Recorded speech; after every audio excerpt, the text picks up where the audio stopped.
Icare, Okami, un putain de freestyle. Bonsoir à toutes et à tous, on se retrouve encore une fois au 29e congrès national de la Fage.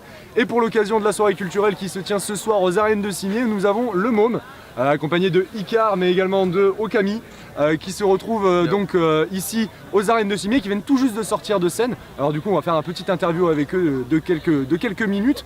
Alors les gars, vous sortez de scène, comment ça s'est passé, le petit feeling? Comment ça s'est passé? C'était bien? Ouais, de ouf. Bon. Bah, en fait, à chaque fois qu'on est, je prends la parole, hein, excusez-moi les gars, chaque fois qu'on est tous les trois sur scène, on se connaît tellement que de toute façon, là on a eu des problèmes de micro, avant la scène, on en a eu pendant, mais on en a eu avant, où c'est nous qui avons dû faire les branchements, etc. C'est assez compliqué, mais même ça, une fois qu'on est dessus. Les aléas du direct, comme on dit. Voilà. Une fois qu'on est dessus, on kiffe. Non, franchement, très très bon moment. Tu nous mets une scène, un micro, on est content. C'est ça. Parfait. Et quand il y a des filles qui sont dans le public, c'est encore mieux. Ah bah voilà. Disons, il est pas fou. On va parler un peu de votre rencontre, comment ça s'est passé du coup, comment vous vous êtes trouvés les gars? De base, c'est mon coach de hand en fait, je suis un peu plus jeune que lui, voilà. Et du coup, meilleur ami de son cousin. Et meilleur ami de mon cousin, donc il me connaît depuis que je suis au comme 3 pommes.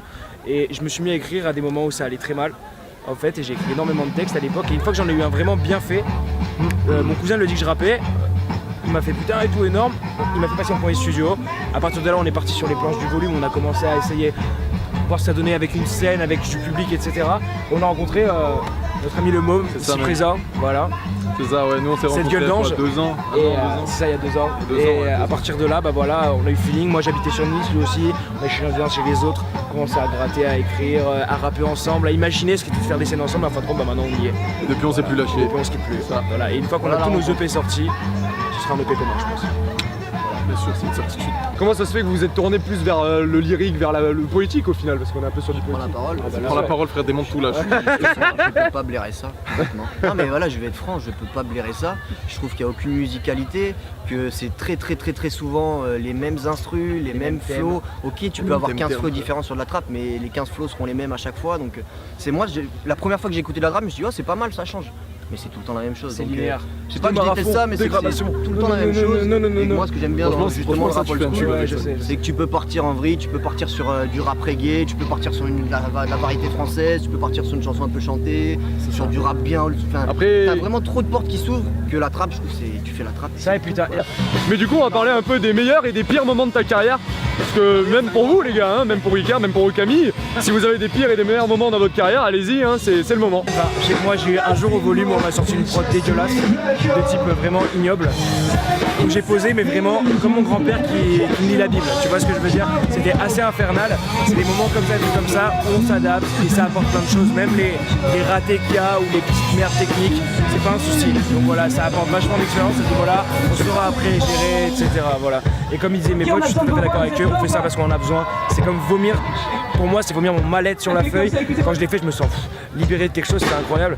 Tu vois, c'est comme j'avais bu trop de bière et j'ai trop envie d'aller pisser, tu vois, c'est exactement la même chose en termes d'analogie, c'est vraiment ça.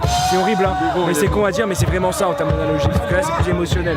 Et pour des gens comme nous qui ont du mal à le dire, avoir le rap comme vecteur pour dire ce qu'on pense, c'est un cadeau en fait. Et je pense que certaines personnes qui n'arrivent pas à s'exprimer, à dire aux gens ce qu'ils ressentent, sans forcément parler de rap, l'écriture, avoir un moyen de s'exprimer différent de la parole ou quoi, c'est énorme. Voilà. Et j'invite n'importe qui a ce genre de pratique à le faire. Amen. Amen. Très bonne interview, vraiment au top, super scène. Vous revenez quand vous voulez, mais avant toute chose, vous avez une petite dernière minute quand même pour faire votre promo. Où est-ce qu'on peut vous retrouver? Est-ce que vous avez des projets? Alors toi oui, l'EP qui va arriver bientôt, et pour Okami et pour Icare, est-ce que vous avez des choses de prévues? Puis vos réseaux sociaux où on peut vous retrouver. Voilà, c'est le moment pour vous. On est moins chaud communication, j'ose dire, mais on taffe de l'autre côté. Voilà, je sais qu'Icare, il t'en reste encore pas mal. Moi j'ai un album qui devrait sortir courant 2046 à peu près. Ça fait à peu près 7 ans que je suis dessus. Mais non, ça devrait sortir je pense courant 2019. J'espère début de l'été 2019, il y a l'album, pas l'EP, l'album qui sort, qui s'appellera Lune. Avec une quinzaine de titres qui travaillent depuis 7 ans, donc c'est beaucoup de travail et j'espère qu'il vous plaira. Voilà. C'est ça. Bah moi c'est Bruit qui court. Tu peux me retrouver sur Facebook, YouTube, SoundCloud, c'est le Môme. Instagram c'est le Môme off maintenant, t'as vu?